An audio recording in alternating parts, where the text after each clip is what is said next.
how to do impairment testing under Indes 36.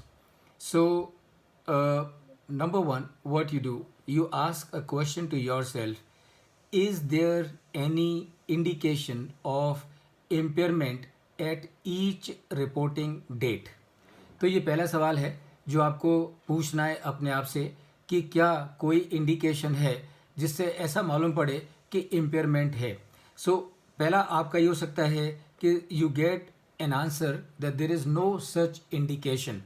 So if there is no such indication of a likely impairment, that means there is no impairment, and that means what? That means you have nothing to do. Alternatively, answer to your question: is there an indication of impairment at each reporting date or at a particular reporting date? Your answer can be yes.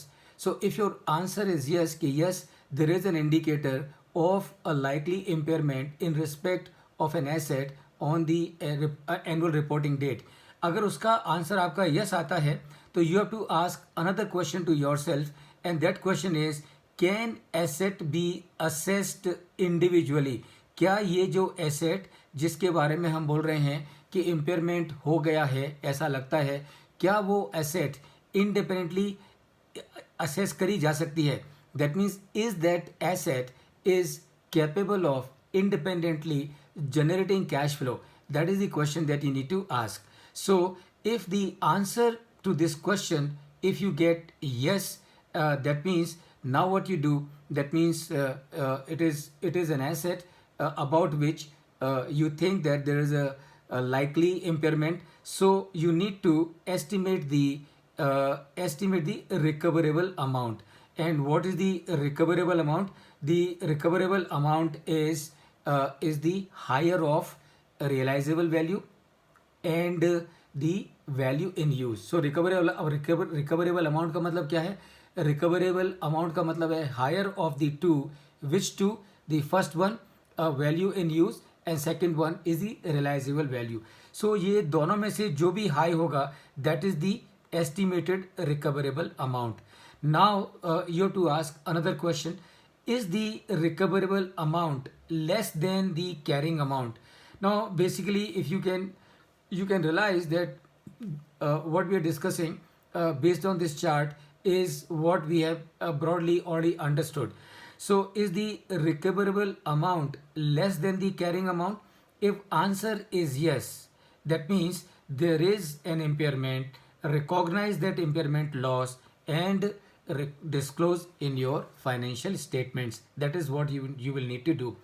If the answer is that the recoverable amount is not less than the carrying amount, recoverable amount is more than the carrying amount, in that case there is no impairment. In that case there is no impairment, and since there is no impairment, nothing that you have to do.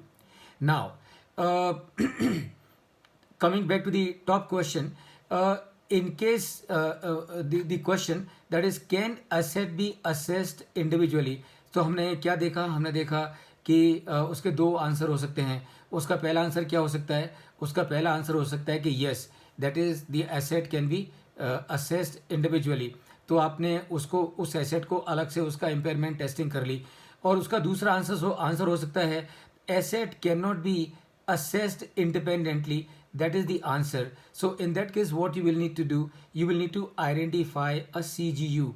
And remember, what is a CGU? CGU is nothing but group of individual assets, which collectively are capable of generating cash flow, and that is your CGU. So again, in the case of the CGU, ask the same thing: estimate recoverable amount of CGU.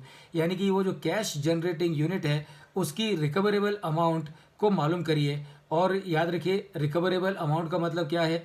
Recoverable amount का मतलब वही है जो हमने पहले discuss किया, and that is what? That is higher of the realisable value and value in use. So ये दोनों में से जो हाई है, that is the recoverable amount.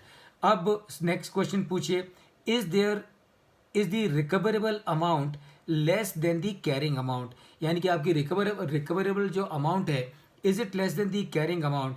अगर आपको उसका क्वेश्चन आता है, आंसर आता है यस, इसका मतलब क्या है, इसका मतलब there is impairment in case of this CGU, in case of this CGU।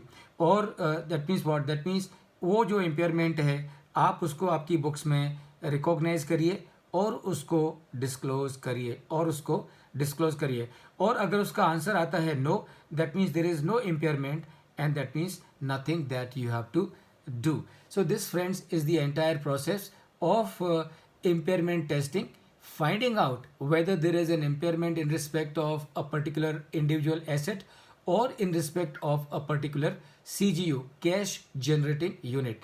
And based on the iteration that we have discussed, you follow and do the accounting of the impairment loss in case if there is an impairment loss, and if there is no impairment loss, of course in that case you have nothing to do.